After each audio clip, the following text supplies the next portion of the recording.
प्रिय दोस्तों, प्रयागराज में महाकुंभ का भव्य आयोजन चल रहा था। गंगा, यमुना और अदृश्य सरस्वती के संगम पे करोड़ों श्रद्धालु पुण्य की डुबकी लगा रहे थे।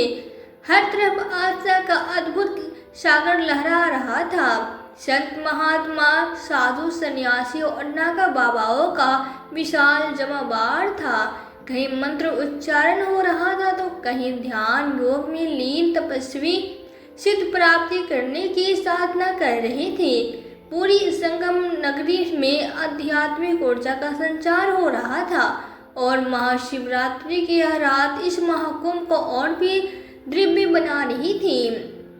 कहा जाता है कि इस पवित्र रात में स्वयं महादेव अपनी अदृश्य शक्ति से संगम के जल को स्पष्ट करते हैं और जो कोई इस रात गंगा में स्नान करता है उसके समस्त पाप नष्ट हो जाते हैं। इस मान्यता के कारण संगम के तट पर लाखों लोग जमा थे। हर हर महादेव के गगनभेदी उद्योग से पूरा वातावरण स्वयंमय हो उठा था। इसी भक्ति और आस्था के माहौल में एक परिवार संगम स्नान के लिए आया था। उस परिवार में एक महिला अपनी 8 साल की बेटी को साथ लेकर गंगा तट पे पहुंची थी। उसकी आंखों में श्रद्धा थी, उसके चेहरे पे विश्वास था कि आज की रात गंगा स्नान से उसके सारे कष्ट दूर हो जाएंगे। उसने अपनी बेटी का हाथ थामा और धीरे धीरे गंगा की लहरों में प्रवेश करने लगी।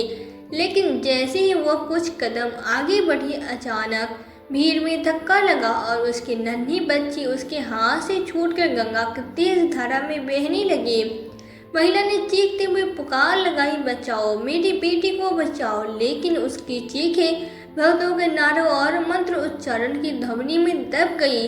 लोग उसे देखने लगे लेकिन किसी की भी हिम्मत न हुई कि वो गहरे पानी में जाकर उसे बचाए। गंगा की धारा इतनी तेज थी कि कोई उसमें जाने की हिम्मत नहीं कर पा रहा था। बच्ची डूबती उतरती जा रही थी। उसकी नन्ही हथेलियां मदद के लिए हवा में लहरा रही थी।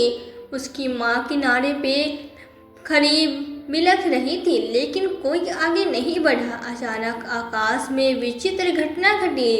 चंद्रमा के चारों ओर एक दिव्य प्रकाश फैलने लगा। एक अजीब सी ऊर्जा पूरी संगम क्षेत्र में महसूस की जाने लगी। जल में तेज हलचल मचने लगी, जैसे कोई शक्ति गंगा की गहराइयों से प्रकट होने वाली हो। लोग अवाक होकर यह दृश्य देखने लगे। तभी संगम के बीचों बीच पानी में भंवर बनने लगी और देखते ही देखते जल से एक विशाल नाग प्रकट हुआ। वो कोई साधारण नाग नहीं था। उसका फन इतना विस्तार था कि वो एक छत के समान लग रहा था। उसकी आंखों में दिव्य प्रकाश था और उसकी काया से अलौकिक आभा प्रकट हो रही थी। देखते ही देखते पूरी संगम नगरी में एक ही शब्द गूंज उठा, शेषनाग स्वयं प्रकट हुए हैं। शेषनाग का दर्शन करना केवल पुराणों की कथाओं से सुना जाता था, लेकिन आज प्रयागराज महाकुंभ में हजारों लोग ने स्वयं शेषनाग को अपने नेत्रों से प्रकट होते देखा। लोग श्रद्धा से हाथ जोड़कर नतमस्तक हो गए।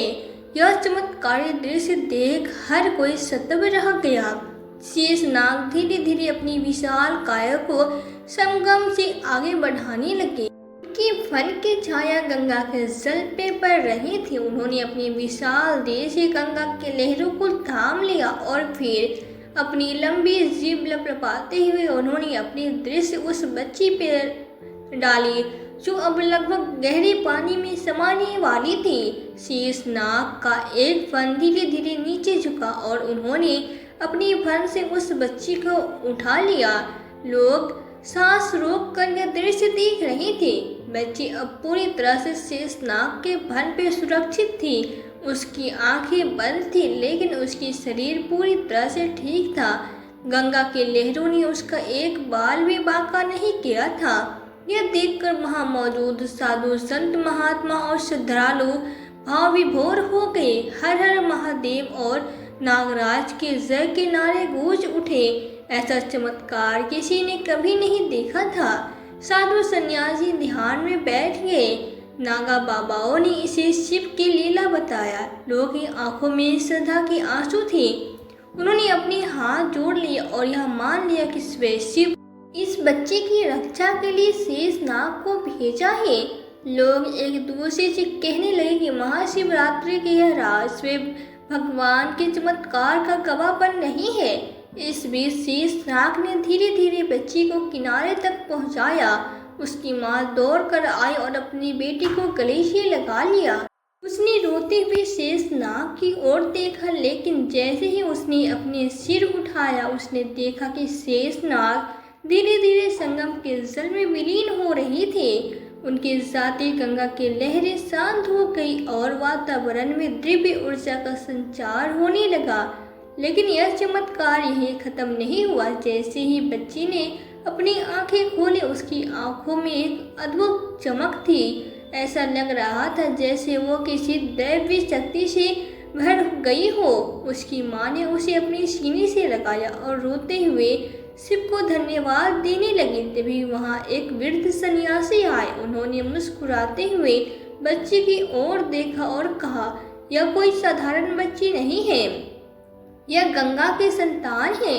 इसका नाम किसी विशेष उद्देश्य के लिए हुआ है। लोग यह सुनकर हैरान रह गए। आखिर कौन थी वह बच्ची और क्यों इसके लिए स्वयं शेषनाग प्रकट हुए?